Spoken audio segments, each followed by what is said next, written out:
Good afternoon, family. This is Dr. Kia Pruitt. It is Saturday, November the 19th, 2022, and the time is 1 o'clock p.m. Welcome. I am so happy to have you here back on the show. So, this morning we did do a live stream, and that live stream was about the Brunson case that was brought up against Biden, Harris, and 385 members of Congress. Now, that live stream did take a little long. It was probably about an hour long, but I decided I would just record an audio for you all today. And then that way it will be shorter and you can download the audio and listen to it at your leisure. So, again, this is a case brought against Harris, Biden, members of Congress about the rigged elections. If they are found guilty, they will be removed immediately and be stripped of all of their credentials because they will have committed treason. And as you all know, the penalty for treason is DEATH. Let's go ahead and share this screen so that you can listen to it while I get ready for church. I was supposed to leave out of here a while ago. Let's go ahead and get this for you, family, so that you can hear it for yourself. The mainstream press shutting off all information on both stories, ladies and gentlemen. Well, we got another one for you. Where the government's flat out and the mainstream press flat out not being willing to tell the story. Our guest now is a man by the name of Raland Brunson. And Raland Brunson has been involved in politics for a long time. Let's just introduce him now. Welcome to Liberty Roundtable Live, sir. Hi, Sam. Happy to be here. Thanks for the invitation. You're very welcome. We've had you on before, but give people a 30-second on who you are, and then we'll get to the task at hand, sir.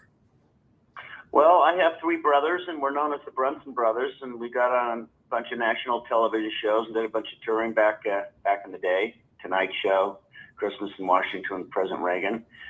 And then we got involved in the Constitution, studying it and promoting it.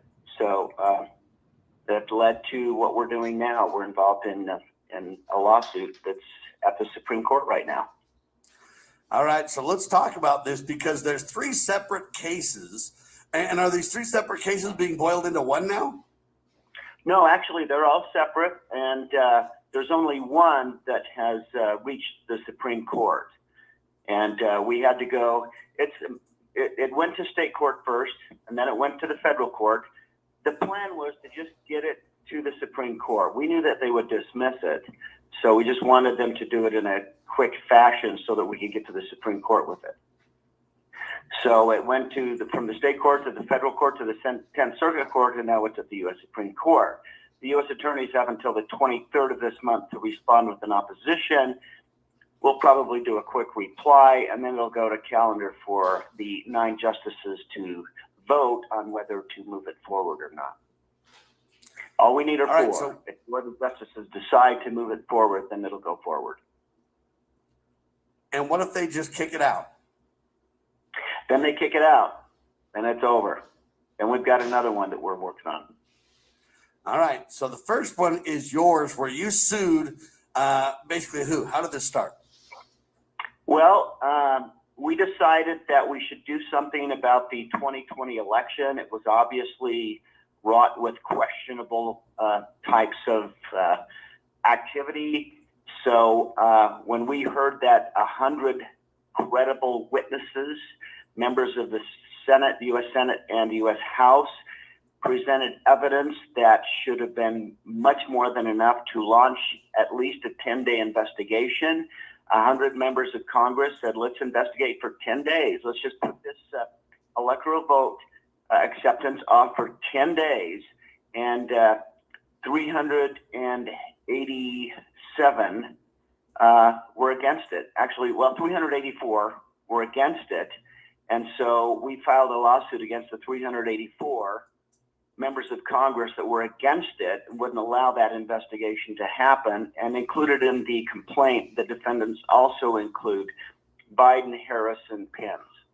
So that would be 388 defendants. All right, so let's be very clear then. We're saying that there's 3 court cases over the 2020 election fraud scenario. The 3 cases are similar, but they're different because they're on their own separate tracks, ladies and gentlemen. Correct. That's what you got to understand.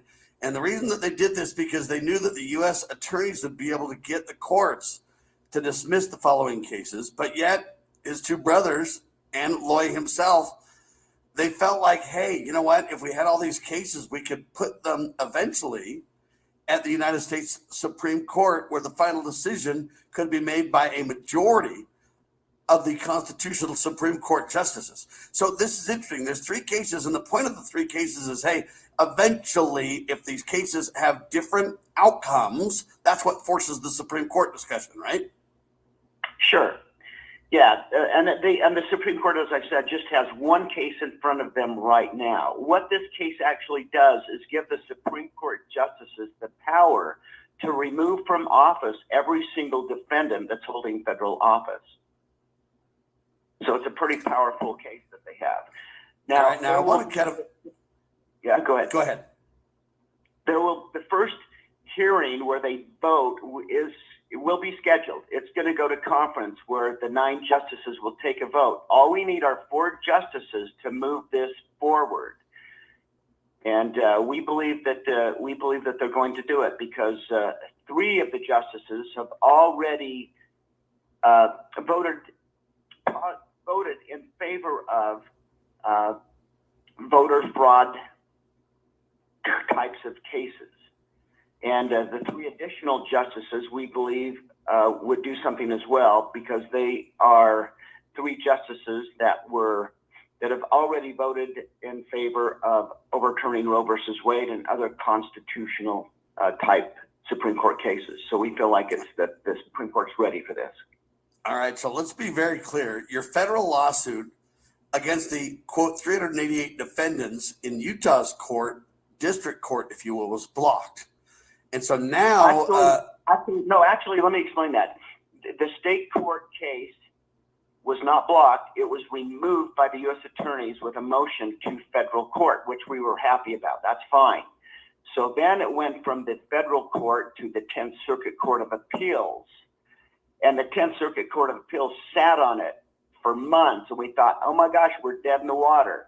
And so finally we did some research and found that there's a special rule, Rule 11, and you can apply that to your petition and send it to the Supreme Court, and that they feel like it is of a national emergency type case, they can allow you to bypass the lower 10th Circuit Court, which they did when we filed it. So hold on, I need you to explain this to me because it gets complicated, folks. Look, because of this, he took 2 federal courts to state court for a redress of grievance, right?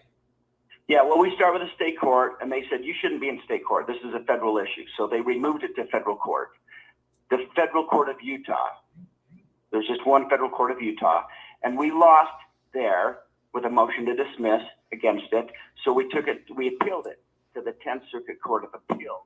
And then they sat on it, and if they were to sit on it forever, we'd never get to the Supreme Court based on the normal rules. But we found that there's a special rule that if they're sitting on a case that can be qualified as a national emergency, then the Supreme Court will accept it. And that happened. They accepted it. And they called us on the phone. The clerk of the whole court's office called us on the phone and said, we are accepting this, even though the 10th Circuit has not made a decision.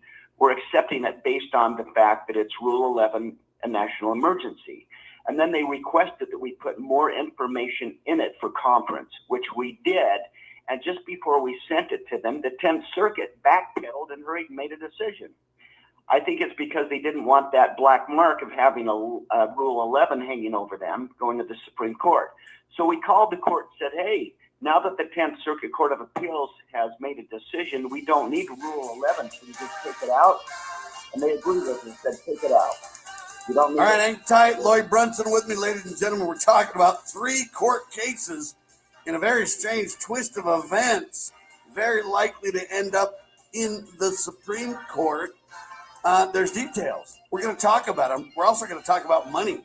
This can't be cheap, right? Liberty Roundtable Live. And there you have it, family. I will put the link in the description section for you to listen to the remainder of that video. And I'm about to be off to church. I love you all so much. I hope something in this video or audio actually has served to strengthen you and encourage you and inspire you to hold on a little longer. We're going to run on and see what the end's going to be, because we've seen the end of this movie. We win, family. So this case has been brought up to SCOTUS, or the Supreme Court of the United States. And my understanding and overstanding is that they have by November the 23rd to make an announcement. That is going to be exciting, because hopefully we will have a very happy Thanksgiving. I love you, family. Peace. Make this a great day. Bye-bye.